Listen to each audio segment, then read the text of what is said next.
Welcome back here to Wake Up Call with Dan Tortora, where sports truly meets that thing called life. Proud to be here with you every Monday through Friday from 9 a.m. to 11 a.m. Eastern Time.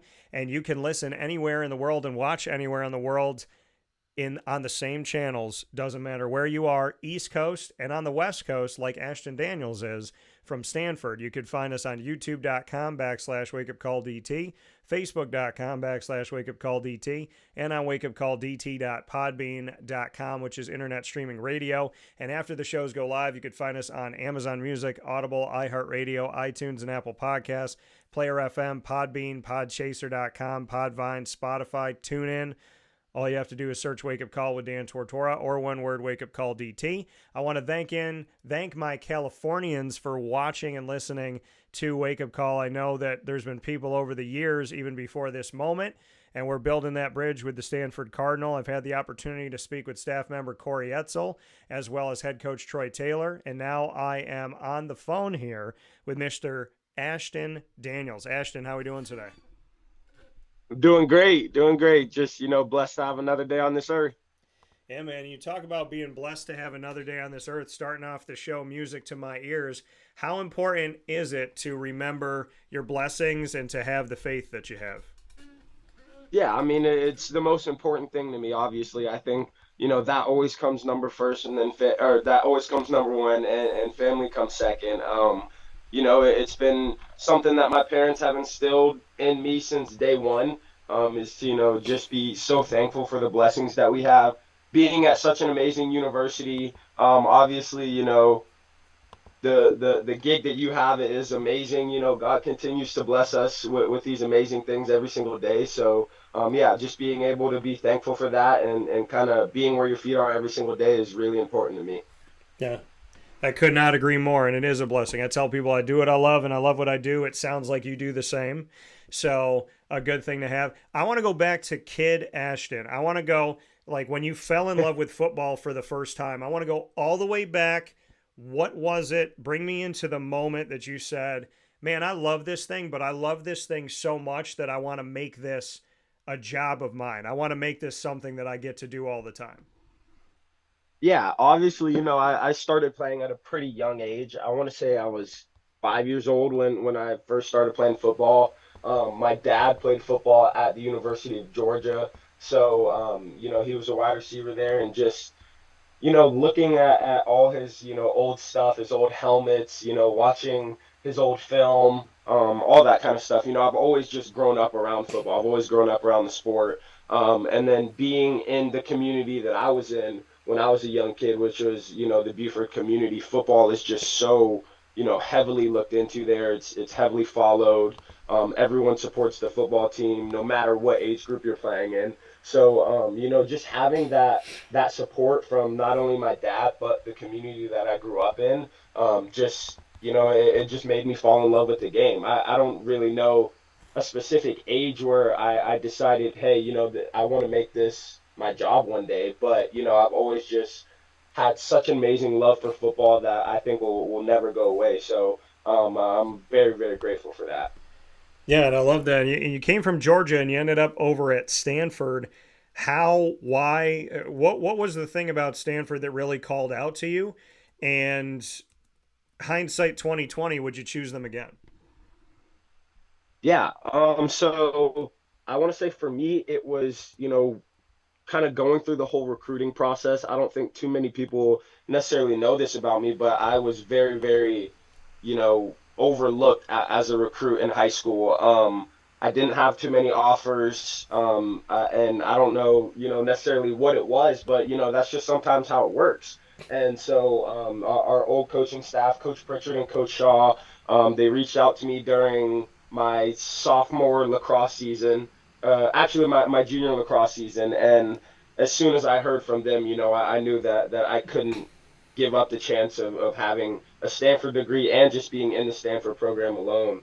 All the legends that they have in this program, Andrew Luck, Christian McCaffrey, Jim Plunkett, all these outstanding guys. I knew that, I wanted my legacy to hopefully one day stand where theirs is. And I made that decision as soon as they offered me. I knew that, it was the right place to be. And if I had to do it over again 100 times, I would still pick Stanford. So, I was just blessed with the opportunity of, being offered by that old staff. And, I thank them so much for giving me a chance because, I didn't have too many chances. So, I knew that because I didn't have so many chances, I would have to take it and run with it. And I think that's what I've been doing so far. Yeah, and you mentioned David Shaw. He was the head coach of the Stanford Cardinal for 12 seasons. He was the one that was obviously the coach when you made the decision to go there before Troy Taylor came in 2023. What was it about Coach Shaw that you liked that really spoke to you? And then, secondly, why did you stay with Coach Taylor?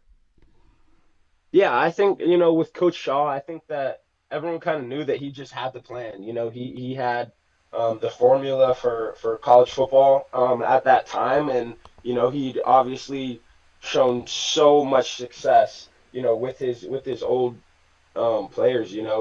Andrew Luck, like I said, all these outstanding guys. Even Tanner McKee, who was the starting quarterback when I got here my freshman year, who's with the Eagles now. He's just shown so much development in his players. And he was, he was a family guy. He looked out for his players more than he did, in their real life rather than on the field. He was just one of those guys that you want on your side at all times. He's a great coach. He's going to stand up for you. He's going to look out for you, while also developing you on and off the field. So that was the big thing with me for Coach Shaw. And then with Coach Taylor, the first day that he walked in, I knew that I was going to stay in there and give him a chance because first off, this is just a place where you can't leave just because, coach is gone. Stanford is just so, traditionally and culturally rich in everything that goes about being at Stanford. The academics, just the people you continue to surround yourself with here. So, that just wasn't something I was ready to give up that easily. So I knew that I was gonna, stick in here, play at least one season with Coach Taylor and see how it went. And I fell in love with his plan. I fell in love with his offense. And I think we have a really good thing going here. Yeah, we see how the team has started off the season. Some West Coast football in week number one. You hosted TCU, the Horned Frogs of the Big 12. And, dude, I got to tell you, man, I was watching. I was right there with y'all. And I was like, Stanford's got a shot. They can do this thing.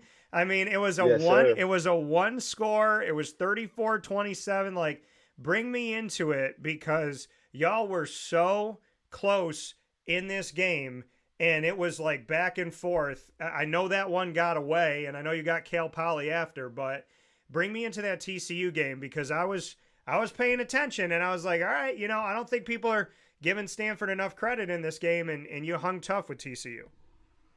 Yeah, I mean, I think that we showed our potential in that game. Our defense came out, played lights out, and then offense was able to go out and put some points up on the board, but obviously we didn't execute to the level that we wanted to.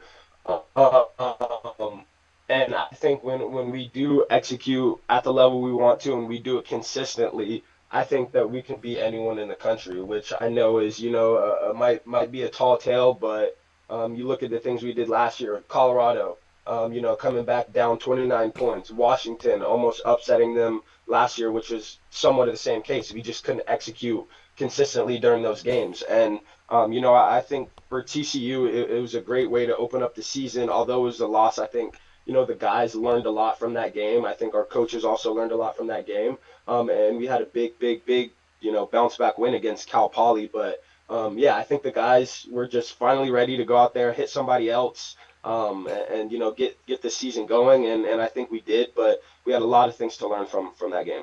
Yeah, here with Ashton Daniels, quarterback of the Stanford Cardinal on Wake Up Call with Dan Tortora and our overall coverage of the ACC of over a decade. You're in the ACC. I can tell you when I turned on that game against TCU, it was very weird to see the ACC logo on the Stanford field. So is it weird for you to be a part of the Atlantic Coast Conference when you're a Pacific Coast team. I mean, how do you kind of work with this? Because you came to Stanford playing the Washingtons and the Oregons and the USCs and the UCLAs. Now they're in the Big Ten. You're in the ACC. How has realignment been for you? I know it's early on, but I mean, for goodness sakes, your first conference game is going to be across the country, over 2,000 miles away in Syracuse, New York. Yeah, it's been interesting. Definitely. Growing up on the East Coast, the two main conferences I always followed were the SEC and the ACC. So, knowing the ACC kind of in and out, and now hearing that Cal, us, and SMU are in the ACC is a little bit weird. You would have never really thought that would have happened, but it did, and that's the reality of it now. I think people just have to adjust. We just have to adjust to it and be ready to go. Obviously it was fun playing in the Pac-12, playing so many great teams. But now, we have the ability to, face some new opponents, some new challenges, some really, really good teams, some teams that we really look forward to playing. And, we're thankful that Bernard Muir, who is our athletic director, found us a home because, at one point we didn't necessarily know where we were going to go. And, it was a little nerve-wracking, but at the end of the day, Bernard found us our place.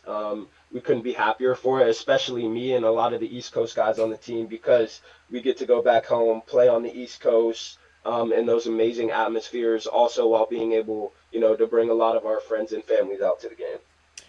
What are your thoughts on Syracuse? We know that they have a transfer quarterback, Kyle McCord. They're 2-0. They've played one ACC game so far at home against Georgia Tech. They won. You guys have had a week off. They've had a week off. You both will be going in fresh into this third week of college football. What's your take on Syracuse? Yeah, I think Syracuse is a great team. We watched them. I personally watched them play against Georgia Tech because I have a lot of friends on that Georgia Tech team, just being from Georgia. So I was watching that game pretty close, and they're an amazing team. Kyle's a great quarterback. Love what he's been able to do. It's hard when you hit the transfer portal from such an amazing team, and you go to another team. Everyone's kind of got their eyes on you, and I think that he's handled that situation very well. I think that he's done great things. I think their head coach also is great. Being also a Georgia guy, being at the University of Georgia, and then being able to go up there and do the things that he's done in the first 2 weeks. I have a lot of respect for them in that team. They're big, strong, fast, and they're an exciting team to watch. And I think it's going to be really, really exciting for us to be able to go up there. Also, the Carrier Dome. I'm a big lacrosse player. I always was, so I've always been a fan of Syracuse lacrosse and watching games in the Carrier Dome, which is now the JMA Dome, I believe. Is Yeah. that what it's called? Yep. Yeah, yeah. So I've always watched their lacrosse games in that dome. Seen a lot of cool stuff happening there. So being able to go into that dome and play in that kind of environment for the first time is going to be amazing. And I know all the guys are really excited. Yeah, no, it's definitely going to be an awesome event, an awesome piece here. I made a statement about the Pac-12. I've made the statement consistently over the last over all of the span of time of the Pac-12 allegedly being dead. I said my mom used to tell me when I came home from school, she would say you can either watch General Hospital or watch nothing. So I got used to watching soap opera, and in a soap opera, if you don't see something die, it's not dead. And even if you see it die, it still may not be dead. And I kept telling people, Pac-12 name's still out there, the Pac-12 logo's still out there. And then late last night, a few nights ago, the Pac comes out with this thing that they're rebuilding. They're doing this. I've talked to the West Coast teams. I've spoken to Cal as well about how I think this move to the ACC was just a Band-Aid. It was like, hey, let's do something for now. It helps us. It gives us a home, gives the ACC a home, but at the same time, it's temporary. I know you got to play the games in front of you, Ashton, but seeing the Pac-12 put a new band together, do you feel like maybe you could be a Pac-12 quarterback, an ACC quarterback, and then a Pac-12 quarterback again? That would be crazy. It really would be. I haven't really seen, a team. I guess, I didn't really grow up in an era where there was so much, going on and realignment and all that, but now obviously I'm in it. So, everything is new to me. I think everything's new to a lot of people. So, obviously you never know what could happen. As you can see what happened with the Pac-12, you never really know what can happen. So, Right. I think it's great that they're giving those smaller programs, the chance to be in the Pac-12 and kind of grow their program, grow their name, all that kind of stuff. I think that's amazing. Giving all those teams a chance, and who knows if we end up back in the Pac-12, then we're back in the Pac-12, and I guess I'll have to be another Pac-12 quarterback again. But yeah, you never know with the way that the college football world is trending right now. So yeah, just got to keep your eyes open for it and we'll see. Before I let you go, your backup quarterback is Justin Lamson. Another prediction that I had made when Justin came over and I talked to him during his recruitment. I said, okay, here's a California kid coming across the country. He comes to Syracuse, and I said, if he doesn't get to play within the first couple of years, I believe he's going to leave and go back to the West Coast. Well, a couple of years went by. He left and went back to the West Coast. He ends up at Stanford. He's played a little bit in these first couple games, got some action out there. You have that connection to Syracuse's program and Justin Lamson. You have the connection to the Northeast with your family. You also have the connection to the Northeast with one of the coaches on your staff, Corey Etzel. So, what's your take on kind of that uniqueness of how small the sports world is, and that your backup quarterback was once a member of the Syracuse Orange?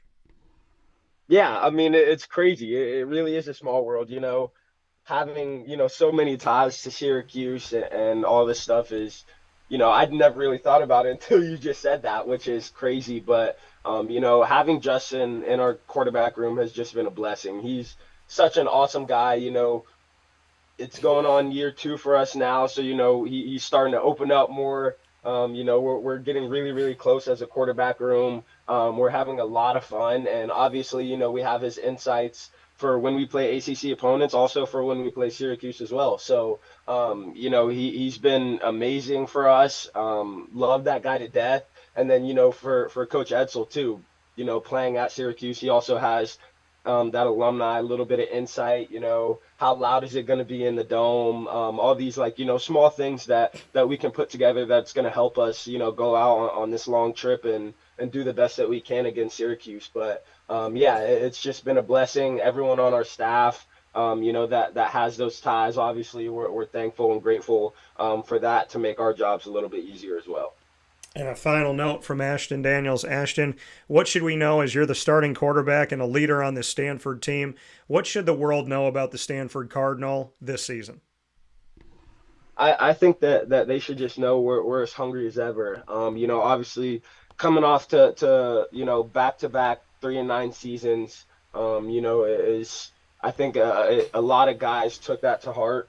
A lot of guys were pretty upset about that, and Coach Taylor, we think has given us the formula, to be great. We know how great we can be under him, under him running our program. And I think the guys, continue to see that every single day. I think we're building chemistry. I think we're building confidence in one another. Obviously it's only year 2 under his, coaching, but I think that we can still do a lot this year. We've only lost one game. We've also won one game. Like we're 2 games into the season. We still have a lot to prove. But I think we shock a lot of teams this year. I think we shock a lot of people, and I think we're going to be a really, really good team, here coming up pretty soon.